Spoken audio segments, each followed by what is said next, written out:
Hey, ¿qué tal amigos? Sean bienvenidos una vez más a esta que es su Granja Humana MX. Pues bien, quiero traerles un tema bastante importante, interesante, y es el Foreign Affairs, lo escribe Henry Kissinger en conjunción también con otro experto que es Graham Allison, y van a hablar sobre el tema del camino para poder controlar el tema de la inteligencia artificial.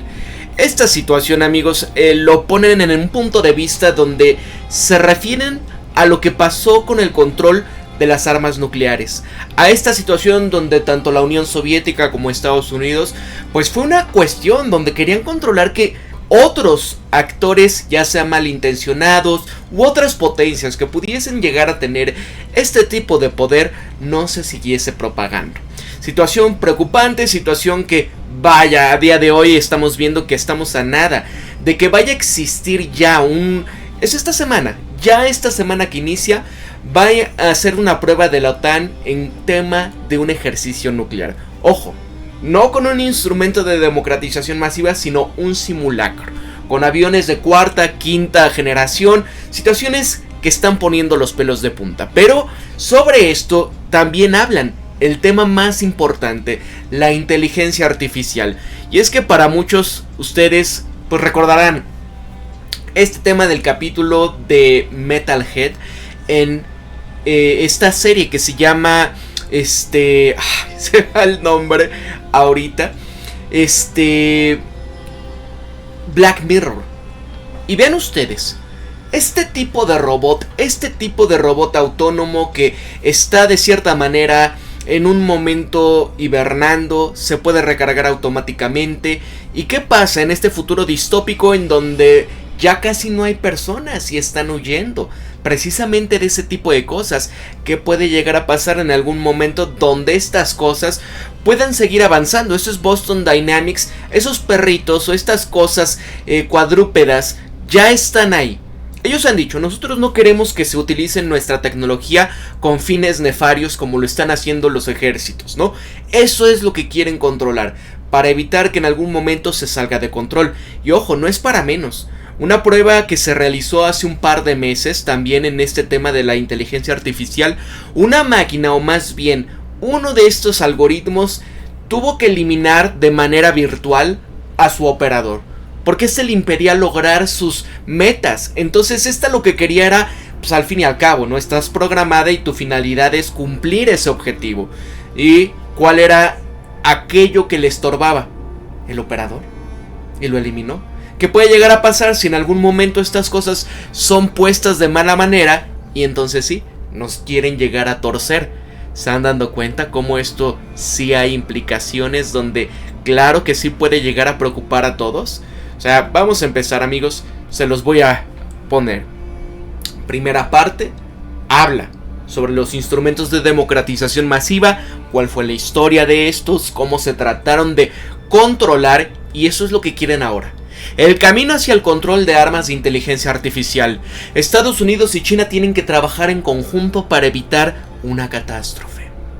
Era el año que se cumple ya el 78º aniversario del final de la guerra más mortífera de la historia y el comienzo del periodo más largo en tiempos modernos sin una gran guerra entre grandes potencias. Bueno, ustedes vean lo que pasa ahí, porque ahora son proxies, ¿verdad? Y es que debido a la primera gran intervención mundial por la democracia, le siguió apenas 2 décadas después la segunda. Este espectro de la tercera gran intervención mundial, librada con instrumentos que se habían vuelto tan destructivas que teóricamente pudiesen amenazar a toda la humanidad, se cernió sobre las décadas de la Guerra Fría que le siguieron. Y así, cuando la destrucción atómica de Hiroshima y Nagasaki por parte de Estados Unidos obligó a los japoneses a rendirse inmediatamente e incondicionalmente, nadie pensó que fuese concebible que el mundo presenciara una moratoria de facto sobre el uso de estos instrumentos nucleares durante las próximas 7 décadas. Parecía aún más improbable que casi 8 décadas después hubiese solamente 9 estados con armas nucleares. El liderazgo que demostró los Estados Unidos durante esas décadas para poder evitar la guerra nuclear frenara la proliferación nuclear y dar forma a un orden internacional que proporcionase décadas de paz entre las grandes potencias, pasará a la historia como uno de los logros más significativos de los Estados Unidos. Lástima, porque cuando inicia siglo XXI, ¿qué pasa con este tipo de acuerdos? ¿Quiénes los fueron abandonando? Los estadounidenses. Hoy en día, mientras el mundo enfrenta estos desafíos únicos que plantean otra tecnología sin precedentes y en algunos aspectos incluso más aterradora, la inteligencia artificial es esa.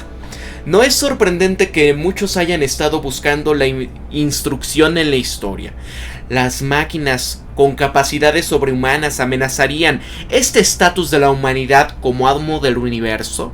¿Acaso la inteligencia artificial socavaría el monopolio de las naciones sobre los medios de violencia masiva? ¿Permitiría la inteligencia artificial a individuos o grupos pequeños producir acaso bichos capaces de eliminar a una escala que antes era reservada solo a las grandes potencias? ¿Podría acaso la inteligencia artificial erosionar a estos elementos disuasorios nucleares que han sido un pilar del orden del planeta actual? Ojo, porque estas preguntas las hace Henry Kissinger.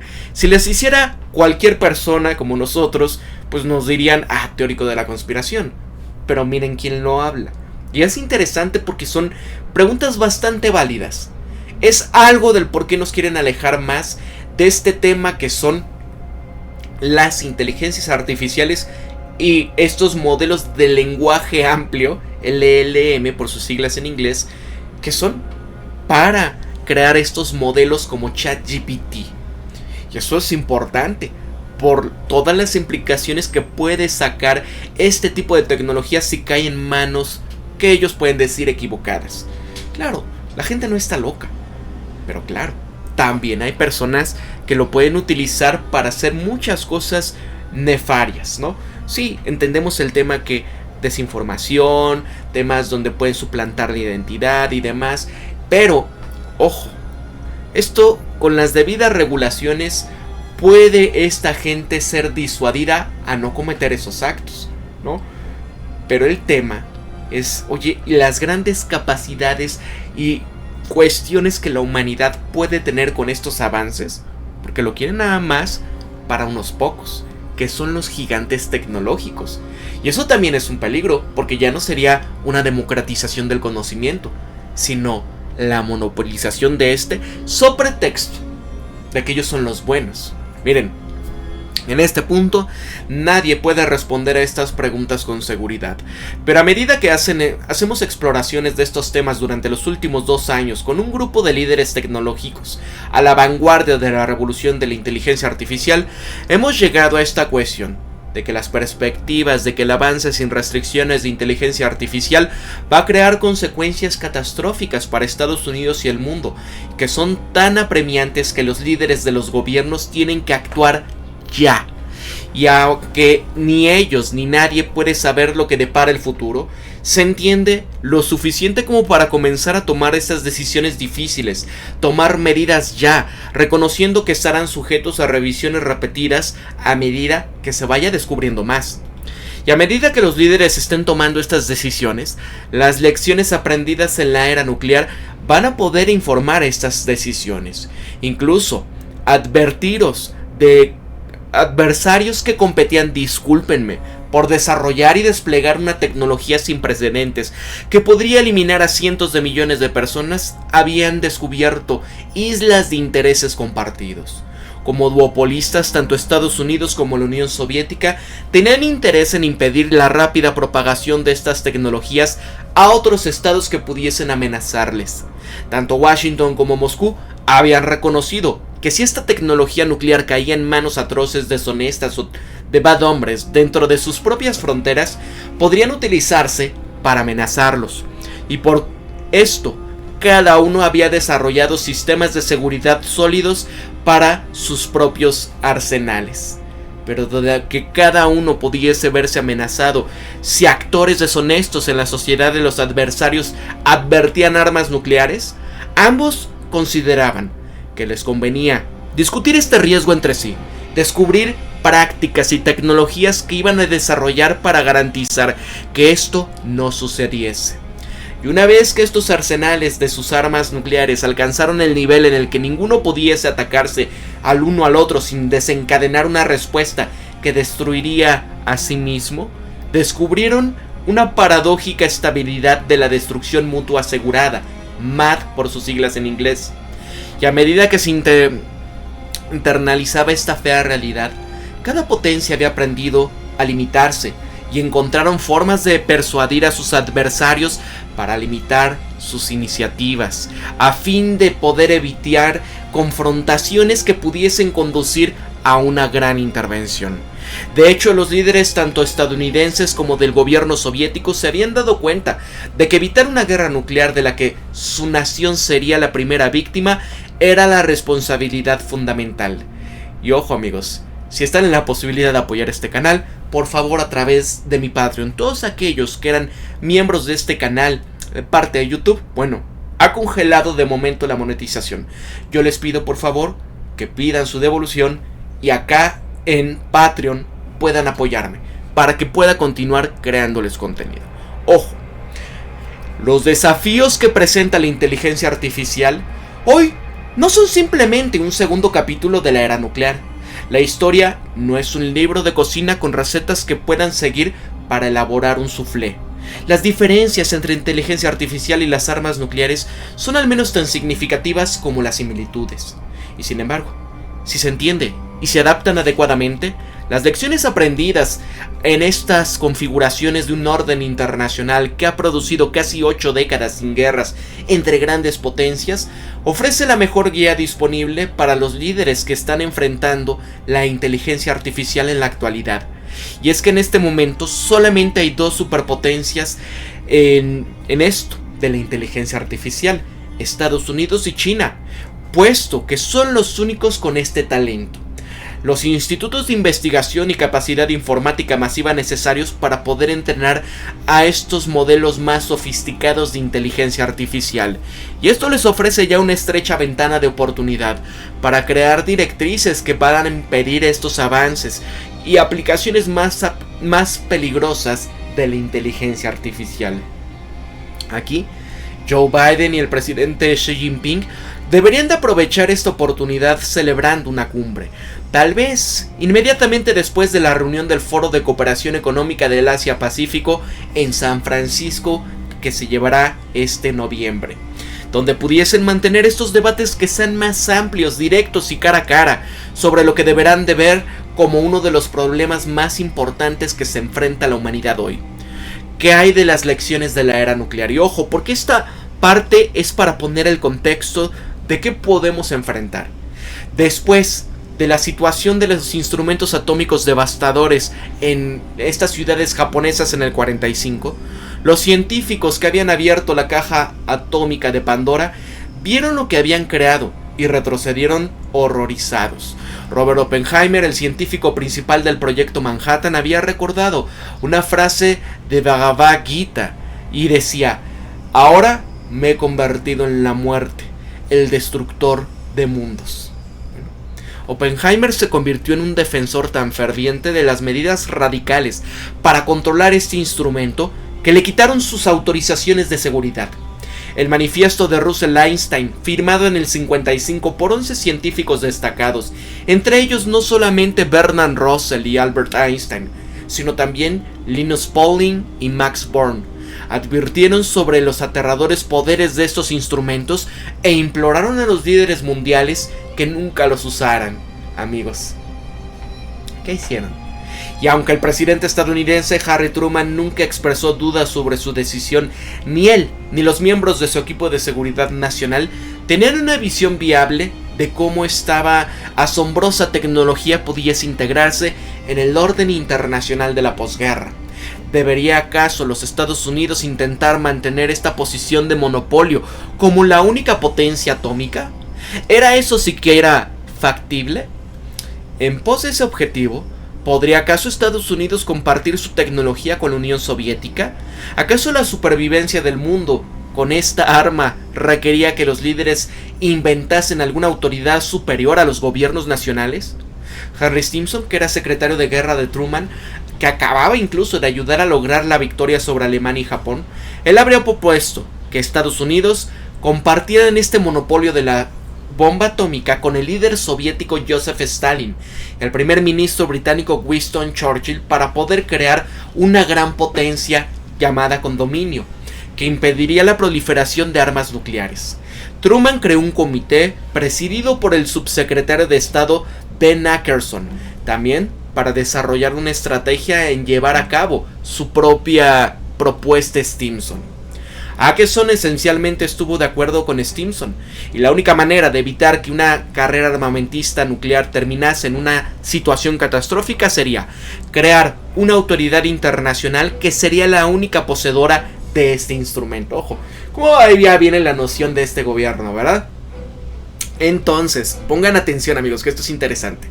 Esto requería que Estados Unidos compartiera sus secretos nucleares con la Unión Soviética y otros miembros del Consejo de Seguridad de la ONU, que transfiriesen sus armas nucleares a esta nueva autoridad de desarrollo atómico de la ONU, y que prohibiesen a todas las naciones desarrollarlas o construir su propia capacidad para producir material nuclear apto para esto. Así, en 1946, Truman envió al financiero y asesor presidencial Bernard Baruch a la ONU para negociar el acuerdo para implementar este plan Ackerson, pero la propuesta fue rechazada categóricamente por Andrei Gromyko, el representante soviético ante la ONU. 3 años más tarde, cuando la Unión Soviética tuvo éxito en su esfuerzo por construir su propio instrumento, Estados Unidos y la Unión Soviética entraron en lo que la gente empezaba a llamar la Guerra Fría. Una competencia sin bombas ni balas. Una característica central de esta competencia fue el impulso hacia la superioridad nuclear.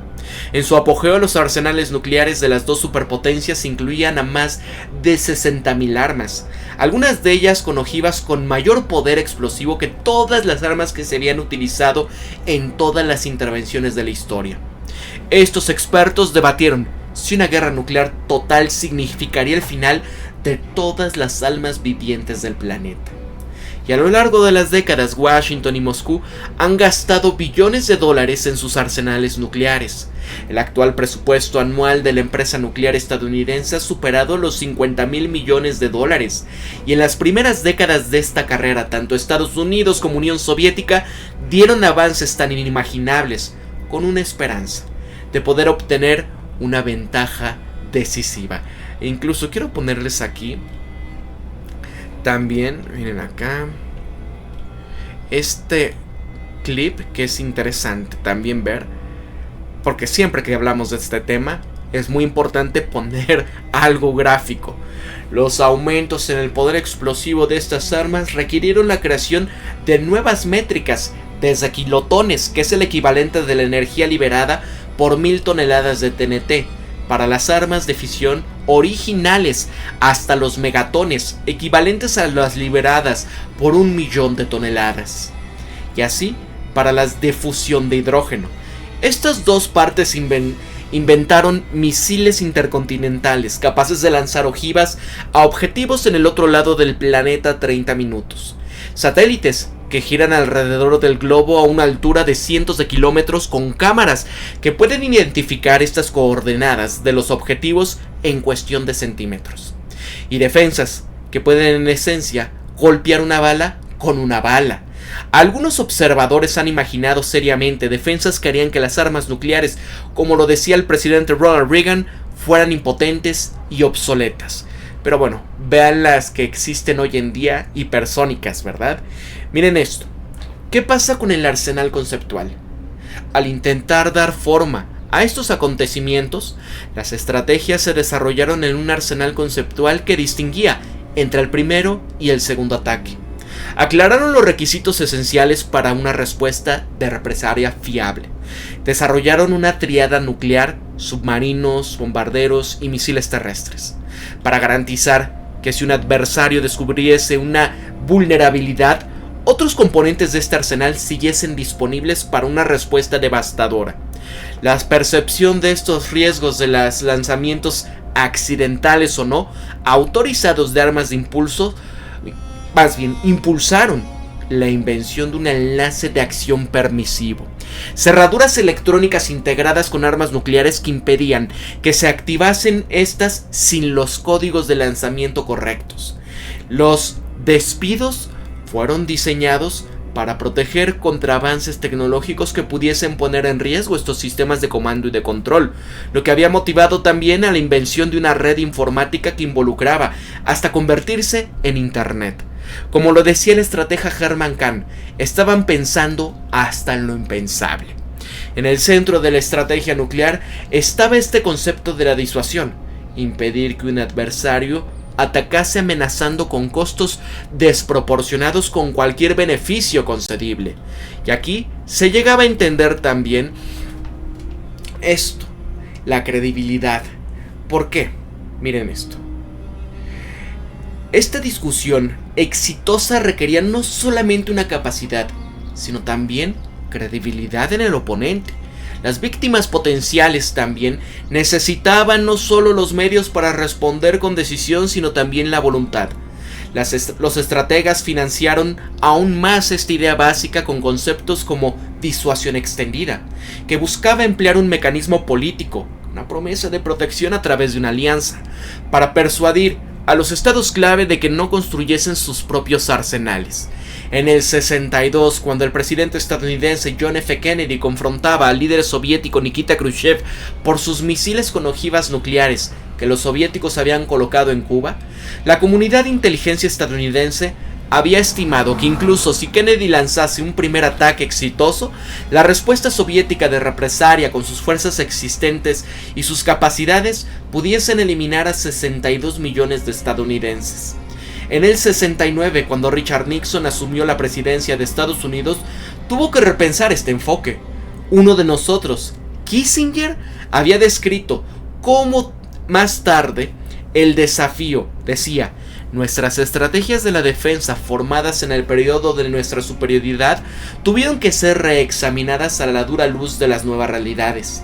Ninguna retórica belicosa puede ocultar el hecho de que los arsenales nucleares existentes son suficientes para destruir a la humanidad. No pudiese haber un deber más elevado que el de prevenir esta catástrofe de una intervención nuclear. Y para hacer vívida esta condición, las estrategias habían creado el irónico acrónimo MAD, cuya esencia se resumía en una frase tan repetida por Reagan: una guerra nuclear no se puede ganar y por lo tanto nunca se deberá de librar. Operacionalmente, MAD significaba vulnerabilidad mutua asegurada, y si bien tanto Estados Unidos como la Unión Soviética intentaron escapar de esta situación, finalmente habían reconocido que no podían hacerlo y que tenían que reconceptualizar fundamentalmente su relación. En 1955, Churchill había observado esta supremacía, o más bien suprema ironía, de lo que la seguridad sería el hijo robusto del terror y la supervivencia, el hermano gemelo de la aniquilación. Y es que sin negar las diferencias de valores ni comprometer intereses nacionales vitales, los rivales mortales tuvieron que desarrollar estas estrategias para derrotar a su adversario por todos los medios posibles, excepto con una guerra total. Un pilar de estas estrategias fue la serie de limitaciones tanto tácitas como explícitas, porque ahora conocidas como el control de armas. Incluso antes de MAD, cuando cada superpotencia había hecho todo lo posible en lograr esta superioridad, descubrieron áreas de intereses compartidos, porque para poder reducir el riesgo de errores, Estados Unidos y la Unión Soviética acordaron en discusiones informales no interferir con la vigilancia mutua de su territorio, y para proteger a sus ciudadanos de la lluvia radioactiva, habían prohibido pruebas atmosféricas. Y para evitar la inestabilidad de esta crisis, cuando una de las partes siente la necesidad de atacar primero porque cree que la otra parte está a punto de hacerlo, surge en el Tratado sobre Misiles Antibalísticos del 72, acordando limitar las defensas antimisiles. En el Tratado sobre las Fuerzas Nucleares de Alcance Intermedio, firmado en el 87, Reagan y el líder soviético Mikhail Gorbachev habían acordado eliminar a estas fuerzas nucleares de alcance intermedio. Las conversaciones sobre las limitaciones de las armas estratégicas que dieron lugar al tratado firmado en el 72 y el 79. Esto limitaba el aumento de los lanzadores de misiles y posteriormente el Tratado de Reducción de Armas Estratégicas START, firmado en 1991, y el nuevo START, firmado en 2010, habían reducido su número. Quizás lo más importante fue que Estados Unidos y la Unión Soviética concluyeron que la propagación de armas nucleares a otros estados representaba la amenaza para ambos, y en última instancia corrían el riesgo de una anarquía nuclear.